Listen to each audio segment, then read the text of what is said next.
Hello everyone, welcome back to Ninja Prep. This is Kapil Goyal, your educator and mentor for PG Physics.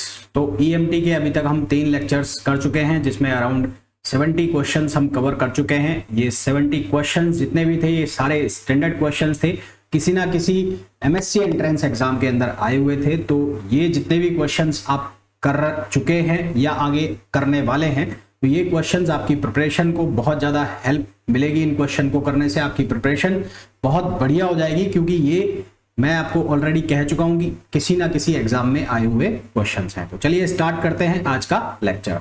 तो आज का जो lecture है, इसका सबसे पहला जो क्वेश्चन आपको स्क्रीन पर शो हो रहा है, उसमें बोला गया है a solid sphere of radius r is uniformly charged, then energy required to charge this sphere. तो इस स्फीयर को चार्ज करने के लिए कितनी एनर्जी चाहिए। देखो, हम ये जानते हैं कि किसी स्फीयर के ऊपर चार्ज को स्टोर करने के लिए जो एनर्जी चाहिए होती है हमें, उसकी वैल्यू होती है कितनी, 3kq²/r, जहां q का मतलब क्या होता है चार्ज और k की वैल्यू क्या होती है 1/4πε0r। तो इस k की वैल्यू को मैं यहाँ पर अगर सिंप्लीफाई कर दूं इसको फर्दर, तो ये क्या हो जाएगा, यहाँ 5 भी आएगा ना, तो यहाँ क्या हो जाएगा 5 × 4πε0, और ये r पहले से था।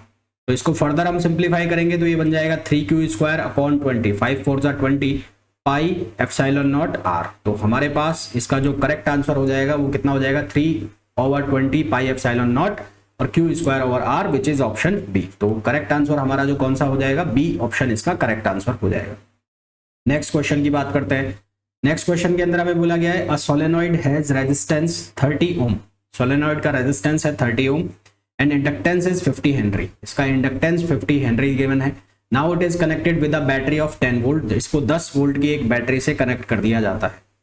Find out the time in which current in solenoid is half of value of its steady state current of solenoid. Steady state current of solenoid यानी कि ये LRC सर्किट का क्वेश्चन है, LR सर्किट का question है। तो LR circuit के case के अंदर जो करंट जो होती है, जब उसको चार्ज किया जाता है तो करंट की जो वैल्यू होती है वो क्या होती है, I = I0 1 - RT/L। ठीक है, RT/L। तो करंट की जो फाइनल वैल्यू है वो इनिशियल वैल्यू की कितनी हो गई, हाफ हो गई। तो ये हो गया I0/2 और ये है I0 पहले से ही। तो यहाँ कितना बन गया 1 - RT/L। इसको सिंप्लीफाई करोगे तो यहाँ से आपको दिखेगा, क्या दिखेगा, E - RT/L, और यहाँ बचेगा 1/2 ट्रांसपोज करोगे जब। इसको फर्दर जब सिंप्लीफाई करोगे तो यहां से बन जाएगा RT/L और ये बन जाएगा ln2। माइनस का आएगा, माइनस माइनस खत्म हो जाएगा।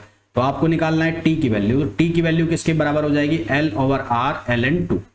इसको जब आप सिंप्लीफाई कराओगे सारी वैल्यू सब्स्टिट्यूट करके, तो आपके पास आंसर जो आएगा वो कितना आएगा, 1.15 सेकेंड्स। क्या आंसर आएगा, 1.15 सेकेंड्स। नेक्स्ट क्वेश्चन पे आते हैं। इस क्वेश्चन के अंदर हमें बोला गया है which of the following statement is wrong. इनमें से कौन सा स्टेटमेंट गलत है। पहला ऑप्शन है electric field intensity is inversely proportional to r³ due to dipole. बिल्कुल ठीक है ये। Potential is inversely proportional to r² due to dipole, ये भी सही है और ये भी सही है। फिर बोला electric field is same at axial and equatorial point, ये गलत है। गलत क्यों है कि एक्सियल पॉइंट के ऊपर जो आता है इलेक्ट्रिक फील्ड की वैल्यू वो कितनी आती है, 2kp/r³, जबकि इक्वेटोरियल पॉइंट के ऊपर जो आती है वो कितनी आती है, -kp/r³। तो दोनों सेम तो है नहीं, तो ये गलत हो गया। ठीक है, और maximum torque due to dipole is PE in uniform electric field, ये भी ठीक है। तो यहां पर जो गलत स्टेटमेंट हो गया वो कौन सा हो गया, ऑप्शन सी। नेक्स्ट क्वेश्चन पे आइए। क्वेश्चन नंबर 4 के अंदर हमें बोला है bound current due to 1 centimetre radius circular path is 3.14 ampere, then magnetisation H at circular path. तो इसके लिए क्या करोगे, देखो हमारे पास रिलेशन होता है इंटीग्रल लॉ से, क्या होता है, H.dl इक्वल्स टू होता है I। H.dl equals to I। तो यहाँ मैं इसको ऐसे लिख सकता हूँ, H बाहर निकाल लिया मैंने, dl, और ये बराबर हो गया I के। अब dl सर्कुलर पाथ है तो उसका सर्कुलर पाथ का जो टोटल लेंथ है वो उसकी सरकमफेरेंस के बराबर होगा। तो इसको हम लिख देंगे H × 2πr, और ये किसके इक्वल हो गया, I के। तो यहाँ से H की वैल्यू हो गई I/2πr। अब I की जो वैल्यू है वो हमें गिवन है, कितनी है, 3.14। तो 3.14 ये रख दिया मैंने। 2π इसको आप लिखो 2 × 3.14, और R की जो वैल्यू है, R की वैल्यू आपको गिवन है 1 सेंटीमीटर रेडियस, तो 1 सेंटीमीटर 0.01 हो गया। इसको जब आप सिंप्लीफाई करोगे तो आंसर आ जाएगा आपके पास 50 एम्पियर/मीटर। ठीक है, आपके पास जो आंसर आ जाएगा वो कितना आ जाएगा, 50 एम्पियर/मीटर। नेक्स्ट क्वेश्चन पे आइए, क्वेश्चन नंबर 5। इसके अंदर में बोला है a homogeneous and isotropic dielectric sphere of radius r is placed in a uniform electric field E naught, है ना, इसको external electric field E naught के अंदर रखा है, and along z direction if induced polarization is p, यदि induced polarization p है then electric field just inside and outside along the z axis. अब ये फॉर्मूला है, ये आपको एक वो जो डाइलेक्ट्रिक स्फीयर है जिसको एक एक्सटर्नल इलेक्ट्रिक फील्ड में रख दिया जाता है, तो उसके केस में उसके अंदर और बाहर जो इलेक्ट्रिक फील्ड के फॉर्मूले होते हैं वो आपको याद होने चाहिए। तो यहाँ पर इसका आंसर जो है वो तो ये होगा बी, यानी कि अंदर जो उसकी इलेक्ट्रिक फील्ड है वो हो जाएगा E naught minus P over 3 epsilon naught, और उसके बाहर जो इलेक्ट्रिक फील्ड है उसकी वैल्यू हो जाएगी E naught plus 2p upon 3 epsilon naught. तो ये फॉर्मूला है, सीधा सीधा आपको याद रखने पड़ेंगे। Dielectric material has non uniform की बात होते ही जो पोलराइजेशन हो जाएगा वो कौन सा हो जाएगा, बाउंड चार्ज, है ना। दो तरह के हमारे पास पोलराइजेशन होते हैं, यूनिफॉर्म और एक नॉन यूनिफॉर्म। तो यूनिफॉर्म के केस में तो जो चार्ज डेंसिटी रहेगी वो सरफेस चार्ज डेंसिटी रहेगी, जबकि नॉन यूनिफॉर्म में वो बाउंड चार्ज भी हो सकती है और वो वॉल्यूम चार्ज भी हो सकती है। अब यहाँ पर जो है जो पोलराइजेशन वॉल्यूम है वो बाउंड चार्ज के फॉर्म में दिया हुआ है, तो हमारे पास जो करेक्ट आंसर आ जाएगा वो कौन सा आ जाएगा, minus del divergence of P.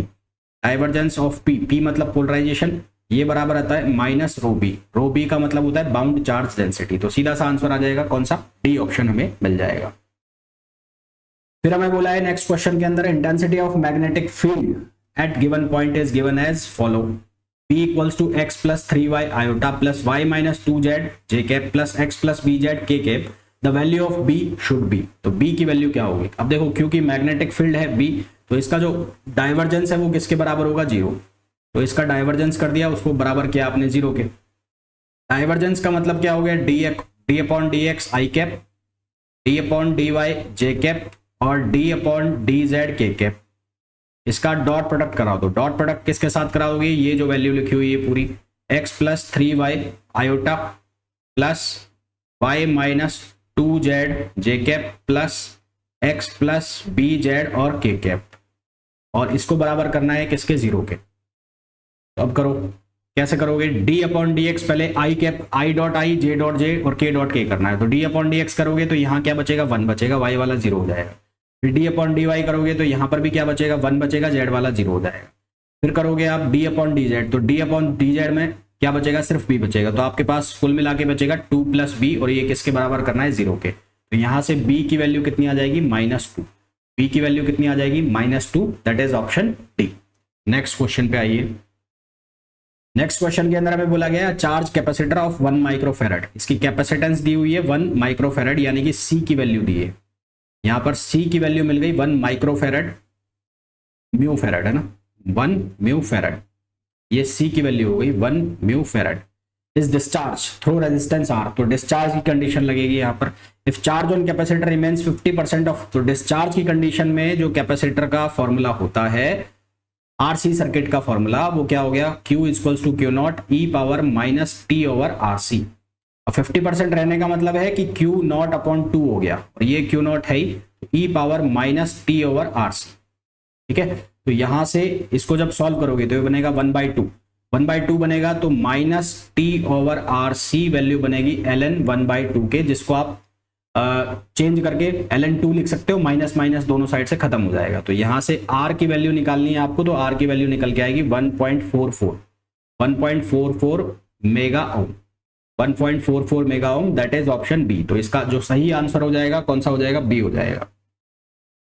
फिर इस क्वेश्चन में क्या कर रहा है, क्वेश्चन नंबर 9 के अंदर the following potential field are given, phi की वैल्यू आपको दी है x² minus y² plus 6z², second आपको दिया है थर्ड फोर्थ। तो हमें पूछा है which potential field corresponding to a region without charge, इनमें से कौन सा रीजन विदाउट चार्ज है, यानी कि आपको लाप्लास इक्वेशन को सेटिस्फाई कराना है। तो एक एक हर बार आपको इस इक्वेशन को चेक करना है, del square phi equals to 0। तो ये चारों बार आपको करके देखना पड़ेगा। जब आप इनको सेटिस्फाई कराओगे तो ये सेटिस्फाई नहीं करेगा, ये सेटिस्फाई नहीं करेगा, ये सेटिस्फाई नहीं करेगा, ये सेटिस्फाई कर जाएगा, यानी कि ये किसके बराबर आ जाएगा, 0 के बराबर। इसका मतलब जो ऑप्शन सही होगा वो कौन सा ऑप्शन सही होगा, 4। अब आप ये कर सकते हैं आराम से, इसलिए मैंने इसको नहीं किया है। इसको आप बहुत आराम से डिफरेंशिएट, डबल डिफरेंशिएशन करना है कुल मिला के, इसका डबल डिफरेंशिएशन करना है, सॉल्व हो जाएगा, है ना। नहीं हो तो पूछ लेना फिर मेरे से। Question number 10, self induction of a coil, ये फॉर्मूला पूछा है आपसे। सेल्फ इंडक्शन का फॉर्मूला कॉइल के लिए क्या होता है, 1/2 mu naught N R N square mu naught pi N square R, mu naught pi N square R. देखो ये फॉर्मूला और ये फॉर्मूला लगभग दोनों सेम लग रहे हैं, तो जल्दबाजी में गड़बड़ नहीं करना है। यहां पर पाई भी है, तो आंसर क्या आएगा, डी ऑप्शन आएगा। क्वेश्चन नंबर 11 में पूछा है, a dielectric plate of thickness 5 mm is placed between plates of capacitor whose dielectric constant, dielectric constant दे रखा है, फॉर्मूला लगाना है हमें, P equals to epsilon naught R -1 और E। एप्सिलॉन नॉट की value 8.85 into 10 power -12, dielectric constant की value दी हुई 3 -1 हो जाएगा, इंटू इलेक्ट्रिक फील्ड दिया हुआ है 10 पावर 6। इसको जब हम सॉल्व करेंगे तो हमारे पास जो आंसर आएगा वो आएगा 17.7 इंटू 10 पावर -6। नेक्स्ट क्वेश्चन पे आइए। इस क्वेश्चन में बोला है, plane electromagnetic wave is travelling in a medium whose relative dielectric constant and relative permittivity are, relative dielectric constant and relative permittivity are 4 and 1, यानी कि म्यू आर रिलेटिव परमिएबिलिटी होगा, ये परमिटिविटी नहीं होगा। डाइलेक्ट्रिक कांस्टेंट और वो तो same ही चीज है ना, ये परमिएबिलिटी होगा, परमिएबिलिटी। तो ये आपको वैल्यू यहां पर दी है, ये तो वैल्यू दी है एप्सिलॉन आर की, ये वाली जो वैल्यू है ये तो है एप्सिलॉन आर, और यहां पर बोला जा रहा है म्यू आर। ये दो वैल्यू आपको गिवन है, ठीक है। अब आपको बताना है वेलोसिटी इन मीडियम, कैसे करेंगे इसको। v बराबर होता है मीडियम के लिए वेलोसिटी का फॉर्मूला, जब आपके पास परमिटिविटी हो और परमिएबिलिटी हो तो उसको हम लिखते हैं म्यू और एप्सिलॉन से। अब इस चीज को हम कैसे मॉडिफाई करके लिख सकते हैं, इसको हम म्यू बराबर होता है mu naught into mu R, और E इक्वल्स एप्सिलॉन इक्वल्स होता है एप्सिलॉन नॉट और एप्सिलॉन आर। तो इसको आप लिख सकते हो म्यू नॉट और एप्सिलॉन नॉट, और इधर मैंने लिख दिया म्यू आर और एप्सिलॉन आर। तो ये हम बहुत अच्छे से जानते हैं कि c यानी कि लाइट की स्पीड बराबर होता है 1/√μ नॉट एप्सिलॉन नॉट। इसको मैं c लिख सकता हूं, तो यहां से v की वैल्यू हो गई c ओवर म्यू आर और एप्सिलॉन आर और उसका अंडर रूट। तो c की वैल्यू कितनी हो गई 3 × 10 पावर 8, और ये इनकी वैल्यू दी हुई है 1 की 4 और 1 की 1, तो ये हो गया 4 × 1, मतलब 2 बच गया नीचे, तो 3/2 कितना हो गया 1.5, 3/2 कितना हो गया 1.5, तो आंसर क्या आ गया 1.5 × 10 पावर 8 मीटर पर सेकेंड। तो करेक्ट आंसर हमारे पास जो आ गया वो आ गया 3/2 × 10 पावर 8 यानी कि 1.5 मीटर पर सेकेंड। नेक्स्ट क्वेश्चन पे आइए। इस क्वेश्चन में हमें बोला है, in a dielectric sphere the polarization P is given by, polarization P की वैल्यू गिवन है which is equals to KR³ और R cap, the corresponding bound volume charge density equal to at R equals to 2। तो bound volume charge के लिए आपको formula use करना पड़ेगा रो B, रो मतलब bound volume charge density minus rho P. अभी क्योंकि स्पेरिकल जो कोऑर्डिनेट सिस्टम है, तो स्पेरिकल कोऑर्डिनेट सिस्टम में -1/r² d/dr r², और यहां क्या लग जाएगा जो वैल्यू दी हुई है आपको, वैल्यू किसकी दी है P की, तो ये P की वैल्यू रख दी। अब ये वैल्यू हम यहां पर सब्स्टिट्यूट करेंगे, तो क्या लिखा जाएगा -1/r² d/dr, ये r² से r² काटना नहीं है, कहीं काट दो, है ना, इसकी वैल्यू को नहीं काटना, ये हो गया r³। ठीक है, अब इसको सॉल्व करो, इसको सॉल्व करोगे तो यहां पर r² था, ये वाला r², तो r² और ये r³ मिलकर कितने बन गए r⁵। तो उसका जब आप डिफरेंशिएशन करोगे तो वो बनेगा 5r⁴ और k साथ में आएगा, नीचे r² ऑलरेडी लिखा हुआ है, तो ये बनेगा -5kr²। अब कहां पर निकालना है, r = 2 पर, ये कितना हो जाएगा -k और ये हो जाएगा 4, ये हो जाएगा -20k। तो हमारे पास ऑप्शन कौन सा आ जाएगा -20k, which is option A. Next question पे आइए। इस क्वेश्चन में हमें पूछा है, which of the following is correct relation for internal and external electric field for dielectric sphere in a uniform electric field. इसका एक सीधा सा फॉर्मूला 3/2 + ε0 r × εn। ठीक है, ये ई आउट लिखा है, यहां पर लिखा है ई इन। अब ये सेम से फॉर्मूला है, तो इसका एग्जैक्ट फॉर्मूला क्या होता है, ई इन। इनसाइड जो फॉर्मूला होता है वो होता है 3/2 + εr, और ये ई आउट। अब ये ε0 r क्या होता है, ये होता है डाइलेक्ट्रिक कांस्टेंट।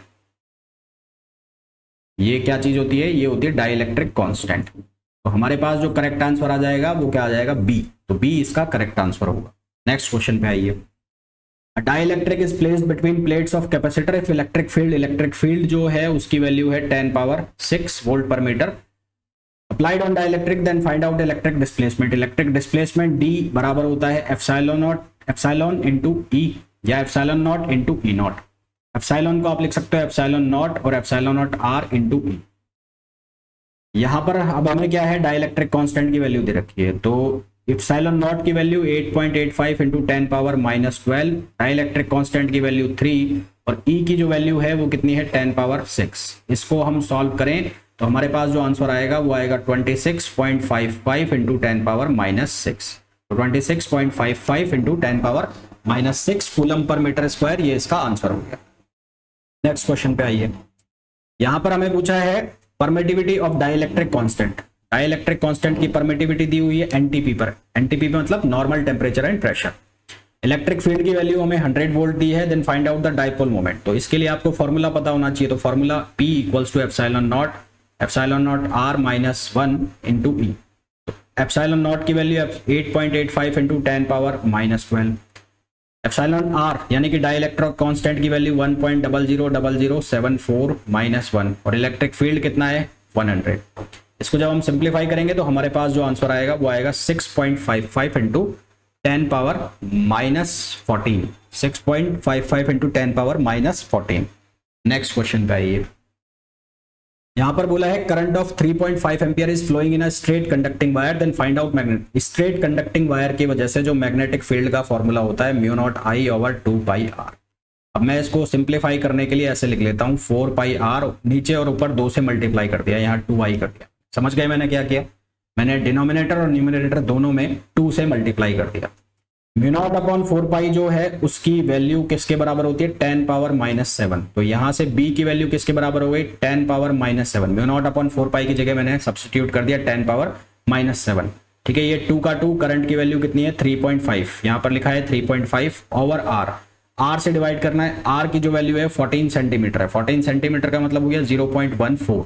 इसको आप सिंप्लीफाई करोगे तो वैल्यू आ जाएगी 5 इंटू 10⁻6 माइनस का और वो टेस्ला, 5 इंटू 10⁻6 टेस्ला, ये इसका आंसर होगा। ठीक, नेक्स्ट क्वेश्चन पे आइए। इफ वेक्टर पोटेंशियल की हमें वैल्यू दी है, मैग्नेटिक फील्ड निकालना है, तो इन दोनों में क्या रिलेशन होता है, B इक्वल्स टू होता है कर्ल ऑफ E।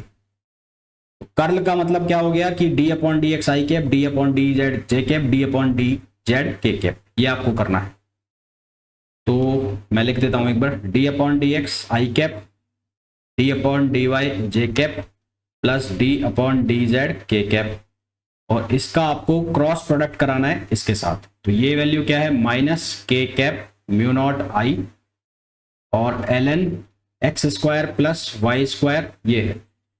तो आप d/dx अगर इसके साथ कराते हैं, i क्रॉस k करोगे तो क्या आएगा j क्रॉस k करोगे तो क्या आएगा i, k क्रॉस k करोगे तो क्या आएगा 0। तो सबसे पहले i क्रॉस k करोगे तो वो क्या आएगा -j, क्योंकि k cross i cyclic order में चलता है।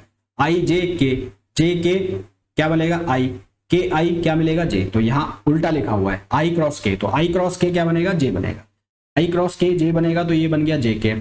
अब इसका डिफरेंशिएशन होना है इस पूरे का, तो क्या होगा डिफरेंशिएशन में μ0 i ऊपर का ऊपर रहेगा, नीचे उतर जाएगा, ln x का डिफरेंशिएशन क्या होता है 1/x, तो ये क्या हो जाएगा x² प्लस y²। अब डिफरेंशिएशन किसका होगा x² का, तो वो कितना हो जाएगा 2x। तो ये तो आ गया एक टर्म जो कि किस में आ गया j में। फिर दूसरा निकालना है, दूसरा आप किसका निकालना है, ये वाला, ये j वाला, तो j क्रॉस k क्या बनेगा i बनेगा। अब j क्रॉस के i बनेगा तो ये -i रहेगा, तो यहाँ पर -i बन गया। इसका डिफरेंशिएशन करोगे तो μ0I, इसमें आएगा 2y और ये रहेगा x² प्लस y²। अब इसको चेक करो कौन सा बन रहा है, इसको आप चेक करोगे तो ये बनना चाहिए 2μ0, सब में से कॉमन आ जाएगा 2μ0I कैप। मैं इसको कॉमन ले लूं तो कॉमन आ गया 2μ0I और कॉमन कितना आ जाएगा x² प्लस y²। ब्रैकेट में क्या रह जाएगा 2μ0I आप बाहर ले गए हैं तो क्या बचेगा -i और ये y और प्लस j और x, यानी कि ऑप्शन बी। तो ऑप्शन बी इसका करेक्ट आंसर होगा। नेक्स्ट क्वेश्चन पे आए। There are 1000 coils per metre, number of coils per metre दिए हुए हैं 1000 in a magnetic material of iron, if current of 2 ampere produces magnetic field 1 tesla, 1 tesla का magnetic field produce कर रही है current of 2 ampere, then find out magnetisation. Magnetisation का जो formula m वो बराबर होता है b upon mu naught minus h। तो b की वैल्यू है 1 टेस्ला, म्यू नॉट की जो वैल्यू है वो आप लिख लो 4 पाई इंटू 10 पावर माइनस 7। अब आपको h की वैल्यू चाहिए, तो h की वैल्यू किसके बराबर होगी, n इंटू आई। n की वैल्यू कितनी है 1000 और i की जो वैल्यू है वो आपको गिवन है 2 एम्पियर, तो यहां से आ गया है 2000 एम्पियर पर मीटर हो जाएगा। अब ये सारी वैल्यू यहां पर रख दो, तो 4 पाई इंटू 10 पावर माइनस 7 और ये माइनस 2000, इसको आप सिंप्लीफाई करेंगे तो आंसर आ जाएगा 7.94 into 10 power 5 ampere per metre. तो करेक्ट ऑप्शन कौन सा हो जाएगा, ए ऑप्शन करेक्ट हो जाएगा, है ना। कौन सा ऑप्शन करेक्ट हो जाएगा, ए।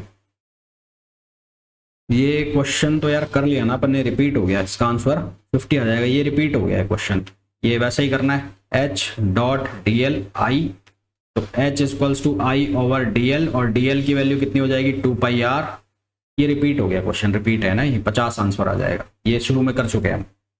नेक्स्ट क्वेश्चन पे आइए, if magnetic permeability of material, magnetic permeability दी हुई है हमें मटेरियल की 2.5 into 10 power minus 4, then find out magnetic susceptibility. जिस तरह से इलेक्ट्रिक सस्पेक्टेबिलिटी होती है उसी तरह से मैग्नेटिक सस्पेक्टेबिलिटी होती है, वो किसके बराबर है, chi, chi equals to mu over mu naught minus 1। तो म्यू की जो वैल्यू है वो कितनी है 2.5 इंटू 10 पावर माइनस 14 4 है, और म्यू नॉट की वैल्यू कितनी हो जाएगी 4 पाई इंटू 10 पावर माइनस 7। 4 पाई को आप कितना लिख सकते हो 12.56, तो इसको मैंने लिख दिया 12.56, ये हो गया 10 पावर माइनस 7 माइनस 1, सिंप्लीफाई करेंगे आंसर आ जाएगा 198 which is option B. Option B इसके लिए करेक्ट आंसर हो गया। इस क्वेश्चन में पूछा है find out the change in magnetic moment for electron, magnetic moment for electron when magnetic field of 2 Weber per meter is applied perpendicular to orbital plane of atom। तो ये लार्मोर frequency से जो हम फॉर्मूला बनाते हैं चेंज इन मैग्नेटिक मोमेंट का, यानी कि delta mu L equals to E square R square B upon 4m, ये फॉर्मूला बनाते हैं। जितनी भी वैल्यू है वो सब्स्टिट्यूट कर दो, तो 1.6 इंटू 10 पावर माइनस 19 इसका स्क्वायर, आर वाली वैल्यू जो है रेडियस, रेडियस कितनी है 0.5 आर्मस्ट्रॉन्ग है, तो आर्मस्ट्रॉन्ग यानी कि इसको मैं लिख लूं ऐसे 5.1 इंटू 10 पावर माइनस 11 स्क्वायर, और बी की वैल्यू आपको कितने गिवन है, बी की वैल्यू है 2 वेबर पर मीटर स्क्वायर। उसके बाद 4 और m mass of electron 9.1 into 10 power minus 31, इसको सिंप्लीफाई करोगे आंसर आएगा 3.66 इंटू 10 पावर माइनस 29, ठीक है, और ये आएगा ampere metre square. Next question पे आए, Which of the following is correct for Larmor frequency? Larmor frequency angular frequency का जो फॉर्मूला होता है वो क्या आता है, del omega equals to E B over 2m, del omega equals to E B over 2m Larmor frequency का फॉर्मूला होता है। इंपॉर्टेंट क्वेश्चन है, ठीक है। तो इस लेक्चर के अंदर हमने काफी सारे क्वेश्चन सॉल्व किए और होपफुली अब आपके कंसेप्ट धीरे धीरे इंप्रूव हो रहे होंगे, और जैसे ही जितने ज्यादा अच्छे से इंप्रूव होंगे उतना ही आपको एग्जाम में हेल्प मिलेगी।